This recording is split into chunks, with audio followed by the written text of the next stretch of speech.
Presentation. So welcome everyone. I'm Christine Zellers. This is the Family and Community Health Sciences virtual lunch and learn in Cape May County and Rutgers Cooperative Extension. And I'm going to try to get us out of here right on time this afternoon. The lunch and learn does go from 12:15 to 12:45. So hopefully you can enjoy your lunch in that time frame. And for those of you who are not familiar, Rutgers Cooperative Extension is part of the Rutgers, New Jersey Agricultural Experiment Station. And Rutgers University is a land-grant university, which means we have cooperative extension services throughout New Jersey to support the communities in New Jersey with educational information that's scientifically research-based. Rutgers Cooperative Extension is a partnership between the Board of County Commissioners, Rutgers, the State University of New Jersey, and the USDA's National Institute of Food and Agriculture. And we currently have staff or faculty in 21 of the 21 New Jersey counties. And we're composed of 3 departments.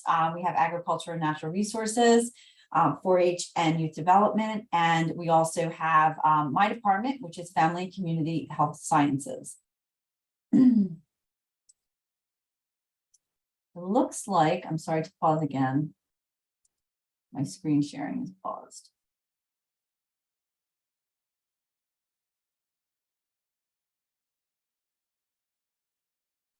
Okay. All right. Rutgers Cooperative Extension is also, its programs and materials are also open to all without regard to race, color, national origin, gender identity, religion, age, height, weight, disability, political belief, sexual orientation, marital status, and family status or veteran status. And for those of you who have joined me before, you're aware of the system here. This is a little QR code that you can take your phone out, open your to your camera, hold it up, and it'll give you the ability to rate this evaluation of this presentation at the end. So you're welcome to open that now and then do the evaluation at the end. And if you leave your email, then I will be able to enter you for a drawing. And we've been entering people for a drawing. We've given away some pretty good stuff, yoga mats and things like that. So if you'd like to answer the questionnaire and fill that out, I'd be very grateful for it. All right, so this presentation was written by my colleague, Salja Mathers, and it's called Let's Go Nuts. And I'd like to thank her for allowing me to borrow it today to present to all of you. And I think that it's very interesting. It gives you some good perspective on nuts and information about eating them. There's 3 objectives for today's discussion on nuts. And the first one's the health benefits of nuts. We'll find out why they're considered nutrient dense, what makes nuts nutrient dense. And then Salja picked a few nuts to take a little bit closer look at to try to break down their different health benefits and nutrient benefits. So we'll look at that during the presentation. And then we're also going to talk about healthy portion sizes. And then finally, we're going to explore some ideas that might help you to incorporate nuts a little more into your meal plans, which, like I said, I just came from another class. I was down in Lower Township at one of the senior centers, and we were doing a recipe that was awesome that I can share with all of you afterwards that has a good way to add nuts into a dessert to get that going. So give you some ideas there too as well. So a nut is a fruit composed of an inedible hard shell and a seed, and the seed part is the edible part. And as we talk about why nuts are considered healthy, I wanted to share some findings from 2 studies that Salja looked into. And in one large study, researchers from Harvard School of Public Health analyzed data from over 210,000 health professionals over a 32-year period. And this study indicated that compared with those who never or almost never ate nuts, people who ate nuts were 5 or more times per week had a 14 to 20% lower risk of cardiovascular disease. So you can see there that the cardiovascular disease reduction from consuming nuts as a healthy option in your diet. Several other large cohort studies, including the Nurses Healthy Study, Iowa Women's Health Study, and the physician study have all shown a consistent lower rate of cardiovascular disease as well associated with nut consumption. The second study that I wanted to mention was conducted with 16,217 participants. And the number of participants in a study is significantly important when you're looking at data because they, if it's 4 people in the study, then it's probably not as significant as this one I'm mentioning that has 16,000 in it, obviously. But in this particular study, participants reported about nut consumption, both before and after they were diagnosed with type 2 diabetes. And the researchers found that those who incorporated nuts after the diagnosis of diabetes had a 15% lower risk of heart disease and a 25% lower risk of death by cardiovascular disease. So some interesting information on the consumption of nuts there as well. Different nuts supply a different mix of nutrients also. So it's a really good idea to incorporate a variety of nuts, just like we say, eat a variety of seafood or a variety of fruits and vegetables. You want to try to eat a variety of nuts for a healthy eating plan. But just remember that nuts are really high in calories. So while they are very healthy for us, it's important to watch the portion sizes and use them maybe to replace other snacks instead of adding them into your regular snacking. So if you're already eating something regularly, like say a bowl of yogurt or something like that, you just want to make sure you're not, overloading it by then having a second snack that's nuts. And again, keep in mind that portion size when you're thinking about the nuts too. Nuts are packed with protein. They have good fats in them. Let me see, she's got a couple things here. The good fats in them, carbohydrates, and many important micronutrients. And the American Heart Association recommends eating about 4 to 5 servings of nuts, unsalted nuts per week. And remember, the reason they're saying unsalted is because they don't want to load us up with the extra sodium. 1 serving is a small handful of nuts. So about 1 ounce of nuts. It's not a lot. But again, it's nutrient dense. There's a lot of protein in it, so it will fill us up that way.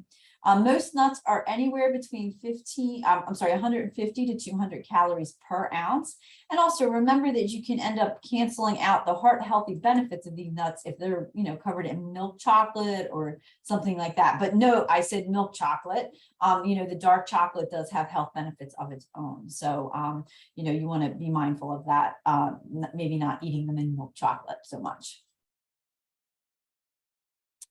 All right, so despite fats, kind of getting a bad name in the 90s, I've talked about this in different subject areas before. Fats did get a really bad name in the 1990s. Everybody was staying away from them. But we now know that dietary fiber is something that is good for us to have in our diet. And we really need a good dietary fiber, good dietary fat in our diet. So let's talk a little bit about those good fats here. Just like we can't put candy and watermelon into the same kind of classification in carbohydrates, we can't really put or butter, or we can't put butter and olive oil in the same category. They're both fats, but they're different type of fats. So saturated fat is found in animal foods, like butter, and we need to limit that. We want to make sure that we don't have a whole lot of that saturated fat from animal fat. And we want to try to limit that animal fat to 20 grams of animal fat daily. But it's impossible to really eat 0 saturated fat in your diet. And that's because fats are a combination of fatty acids. So even nuts and olive oils contain some saturated fats, obviously not from animals, but they do have some saturated fat. So the trick is to replace those saturated fats with the healthier unsaturated fats. And try to eat those. So the monounsaturated and polyunsaturated fats, the omega-3s, the omega-6s, omega-9, they're words that you'll see on food labels, and they refer to unsaturated fats. And remember, they're the healthy fats. So they're the ones that we want to consume. Monounsaturated fats have a single double bond in their chemical makeup. And this is oleotic acid or omega-9. And these are found in nuts, olives, olive oils, canola oils, peanut oils, seeds, and avocados. And nuts are an important part of many healthy eating patterns, such as the Mediterranean diet and plant-based diets. And that's because they contain these healthy fats. So keep that in mind when you're thinking about eating healthy fats. They're those monounsaturated fats. And then the polyunsaturated fats, also good for us, have 2 or more double bonds in their chemical link, and they can be further broken down into omega-3s and omega-6 fatty acids. Those omega-3s, we've heard a lot about those in the news lately, and they recommend seafood because of the omega-3s in them. And they're really essential because the body cannot make them on their own. So these are, they're in the news a lot due to the role for heart disease prevention. And, it's important because they're a plant-based form of omega-3. So it's found in walnuts, flax seeds, tofu, soybeans. And the marine form of that omega-3 is EPA and DHA, and that's found in those cold water fish like salmon. And the marine form also promotes brain and eye function and improves cognitive function in the elderly. Omega-3s are most important for heart health. Omega-6s are also essential and found in nuts, corn, wheat, and safflower, and once considered to be the cause of inflammation. But new research has found that it's also good to replace saturated fats that don't cause inflammation. So they're finding those saturated fats are tending to be the ones that are giving the inflammation versus the unsaturated good ones that I talked about. Okay, I just want to pause 1 second and make sure that we don't have anybody waiting to get in to be admitted. Okay, looks like we're good. All right. So let's talk a little bit about different types of nuts. Pecans are native to America, and they're grown in 15 states throughout the United States. And the United States just happens to be the world's largest producer of pecans. The state of Georgia has been the leader in pecan production since the 1800s. And the pecans are packed with the same phytonutrients found in fruits, vegetables, and freshly brewed cheese. So they have those phytochemicals that we're looking for to keep our bodies healthy. In one small study done at Tufts University, adults with excess abdominal fat were given 1/3 of a cup of pecans daily for 4 weeks.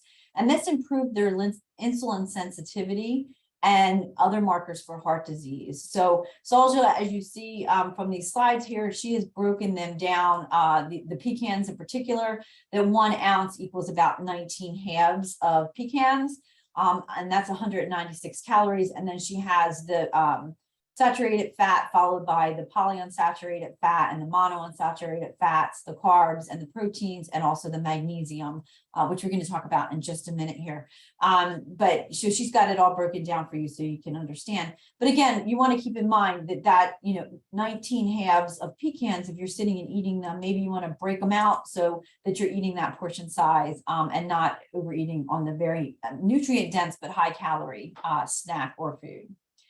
Then we're going to talk about walnuts here. Walnuts are most widely consumed nut type, so they're the most popular of the group.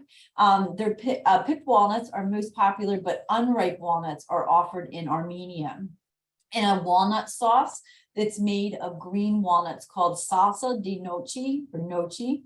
And that's very popular in France and Italy. So they're using it there in France and Italy to make a nice little walnut sauce to put atop of different things. The antioxidants found in walnuts are 2 to 15 times more powerful than vitamin E. And vitamin E is known to protect the body against damaging natural chemicals that cause disease. And so this means that walnuts have great disease prevention compounds and also provide ALA and an important omega-3 fatty acids. Researchers also have found that eating 1/3 of a cup of walnuts daily may change the gut microbiome to improve your digestion and reduce inflammation and the risk of colon cancer. So another benefit to those walnuts. And as we move through the presentation towards the end, I'll give you some ideas of ways to use these different types of nuts, besides just snacking, like other ways to add them into your diet, maybe. Cashews is another one that is broken apart here. And cashews has a buttery sweet taste. Ground raw cashews can be used in place of a cream dish in many dishes. So if people that like to avoid dairy, cashews can be used in a way that's similar to dairy products. And cashews are often used to make South Asian curries. And they make them a little bit richer, those curry sauces. So just some different suggestions there on how you might use them besides just, eat them as a snack mix, but also maybe add them to some dishes. Then we have almonds. Eating just 23 almonds in place of an unhealthy food can improve your cholesterol levels. So think about ways that you can replace maybe a less healthy snack that you're eating with some almonds.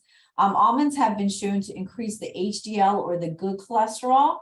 And 2 tablespoons of almond butter has the same nutrient profile as 1 ounce of nuts. So if you want to use that nut butter, maybe spread it on an apple or something like that, an almond nut butter, that would be a good way to go. And then you're getting that same nutrient dense ability that you would if you ate just the almonds themselves. Ounce for ounce, almonds are the tree nut's highest in fiber. So they're the tree nut that is highest in fiber, in calcium, vitamin E, and vitamin B, riboflavin, and niacin. And they're also the highest source of hard to get magnesium. So among nuts, not counting peanuts, the almonds have the highest amount of protein in them.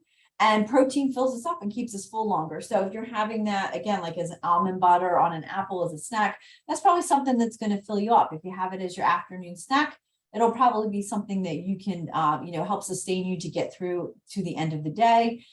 It's going to be having natural sugars in it from the apple as opposed to added sugar. So it might be a good option for a type of snack. Pistachios. So depending on the size of the pistachio nut, they barely have 3 to 4 calories per nut. So that's not too bad. And also when you eat the shell and you eat the pistachios that are shelled, cracking the shell is going to slow down the snacking process. So if you're one that tends to eat quickly, your snack, you have to remember that your brain does not recognize your belly being full for about 10 minutes. So if you're looking for a snack to slow you down a little bit, pistachios would probably do it. It's kind of like crabs. You have to work for them, right? So try doing that pistachio, cracking the nuts to slow down the snacking process. And the shells are also like really a visual reminder of how much you've eaten to help with portion control. So if you're looking for a snack that can kind of be its own little monitor of portion control, maybe pistachios are a good option for you in that regard. And in addition to the nutrients listed here, they also have lutein and zeaxanthin, which are good both for your eyes and your brain. So a little boost for you there too from your pistachios. And I know I've had, I've never tried it myself, but I've had at different restaurants pistachio crusted like fin fish, and it's really good. So definitely something that you could try, mashing up those pistachios and using that as like a breadcrumb type replacement that's going to be packed with proteins and very nutrient dense. Also, peanuts are the next on the list, and peanuts are really not a true nut, but they have a similar nutrient profile and offer health benefits, so they're grouped in there. They're typically cheaper than other nuts, and compared ounce to ounce, they have the most protein compared to other nuts. So they are counted in that category despite their different profile, but they do have all these great, monounsaturated, polyunsaturated fats and protein and things like that for eating. So we need to look at some ways that we can incorporate nuts into a healthy lifestyle. And Salcha had given some, I'm going to give you some too. And when you think about adding nuts in, they can really add some flavor into a dish, spice it up, maybe not spice it up, not make it spicy, but change the flavor of it to make it more savory. So it's a good thing to add in there. So you have to be a little creative sometimes. I know I'm not one to really add nuts into things, but I like them, especially, a salad is a great way to add some nuts into your diet, and you get that little bit of protein there. So if you're just having the salad and you're looking for like a plant-based protein to add in, then they're a really good way to do it. Adding walnuts or pecans or something like that. So you can see there the suggestion to salad top with them. Salcha also made the suggestion, one of her favorite dishes, she said when she was growing up, was stuffed dates. So how they would make them is they would remove the pit of the date in her family. So that little pit that comes in the middle of the date, they would take that out and they'd fill the date with goat cheese and toasted crushed walnuts. So, you could probably put them in the goat cheese is a soft cheese. So you could put that in there with some crushed up walnuts, and then they would drizzle honey over the top of them as a really good snack. So that's very savory. Again, you have the nuts in there, so you have the high protein, and then you have the dairy with the goat's cheese. So you have the ability to, have a lot going on there that's really tasty and makes a very nice snack. And that recipe too can also be made with using pecans. So you could switch it if you're not a big walnut person, or you have pecans and not walnuts, you can switch them out. And a lot of times those nuts are going to be interchangeable for you. So you can mix them up that way. Another savory idea is to fill mushroom caps with lots of garlic, wild rice, and nut crumbs. So, you can make the wild rice and throw the garlic in there, mix it up, and then use nut crumbs. And to make the nut crumbs, you're simply going to grind them up in the food processor. If you don't have a food processor, you could maybe put them in a Ziploc bag or something and smash them up with a meat tenderizer or something like that, but get them into little fine particles. And you could use them to simply, put inside the mushrooms with the wild rice and the garlic, and it would make a nice little savory idea. And you could, broil them in the oven there and do that. And it's really nice to use the same thing with the nuts, like putting them in the food processor, or as I mentioned before, using them to kind of as a breadcrumb substitute, but not just like on fish, maybe use it for a casserole. So think about topping some of the casseroles you can see here in some of the pictures.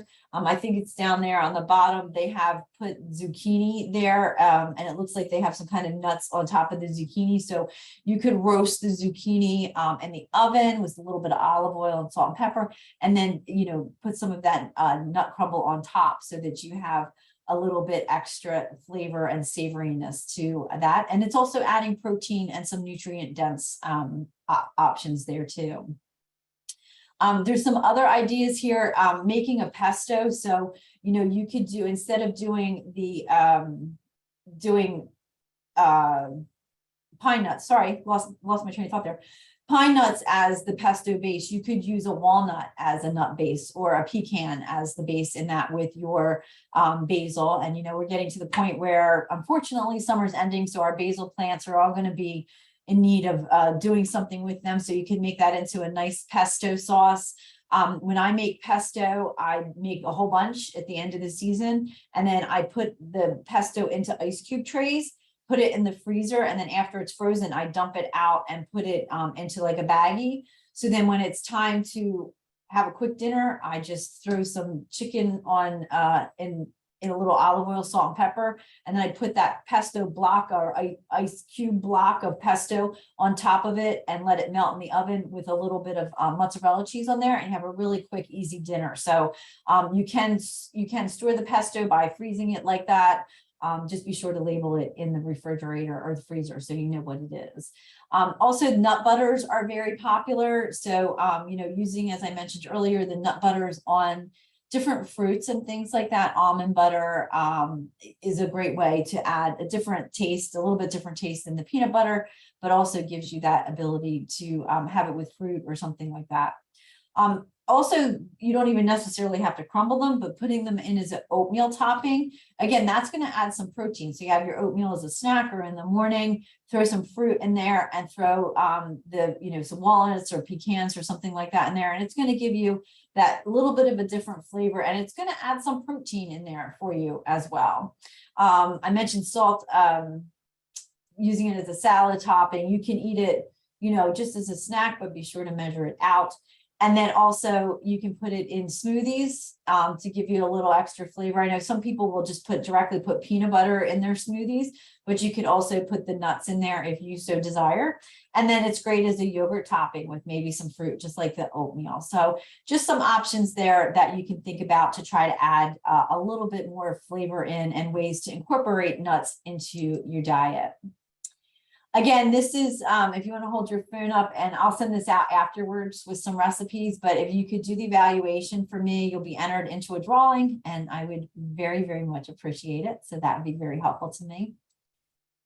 And then just to summarize a little bit what we've talked about today, Nuts have many health benefits, as you can see. They're very rich in nutrients, and they're available in many types. Here, I like to try to keep us to a half an hour on the presentation here for the Lunch and Learn. So it's a little bit shorter one, but obviously there's a lot of other nuts out there that can be eaten and incorporated into your diet. Sometimes people do the cashews as a, instead of breadcrumbs. So there's a plethora of ways to eat them. Today, right before I came to this, we were doing a presentation down at the Lower Cape Senior Center. And we made, which I'll send you this recipe, we made a great recipe using apples as a dessert to try to shy away from eating so much sugar all the time in desserts. So we made apples, and there was walnuts in that apple, a little bit of cinnamon and nutmeg, some apple juice in there, and some cornstarch. So that mixed all together made a really nice little apple, like a crustless apple pie type thing, which was really fun. So throwing it into dishes like that and making your dessert a little bit more healthy is another way you can incorporate them in. So I would recommend doing that where you can. And also, they can be eaten in so many ways. Nuts can be eaten as a more sweet snack, depending if you're putting it on your oatmeal or something like that, or they could be eaten as a very savory way in a dish or a curry or something like that. So many ways to be able to eat them. And again, just to remind you, the recommendation for daily consumption, it's really important to control that portion size, is about, depending on your calorie consumption amounts, is about 1 to 1.5 ounces per day. So it is important. I've used this example before. I know somebody that they were trying to eat healthier, so they were eating nuts, and that's great. You want to do that, but then they would eat like the entire container. So they were eating something that is nutrient dense, just a little bit too much of it with the entire container. So try to measure that out, so you're not overeating and making too many calories, too much energy consumption there. This is my contact information, and I always welcome any questions you have or comments. I try to get back to you as soon as I can. So please feel free to reach out if you have any questions for me. I think that's it. Yeah. Let me see if you have any questions. You can feel free to put them in the chat. And I appreciate you all weighing in on what you could see, because I can't tell what you can see. So I appreciate that. So.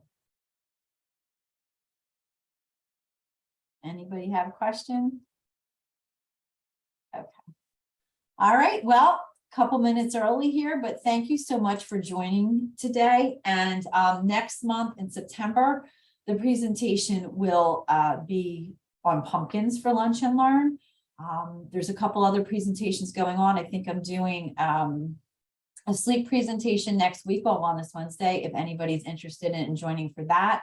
I know that if you haven't heard, there are some live presentations going on here at Rutgers Cooperative Extension Building again. I know that they're going to be doing a presentation on the spotted lanternfly, the Agricultural Natural Resources Department will be. So if you're inclined to find out more information about those pretty little critters that are very invasive, I encourage you to go to our website that's up there and find out about registering for that and coming over to the extension building for that if you're interested. So lots of fun things on the docket coming up in the fall here, and we hope you'll join us for those. And once again, thank you for joining. Have a great day.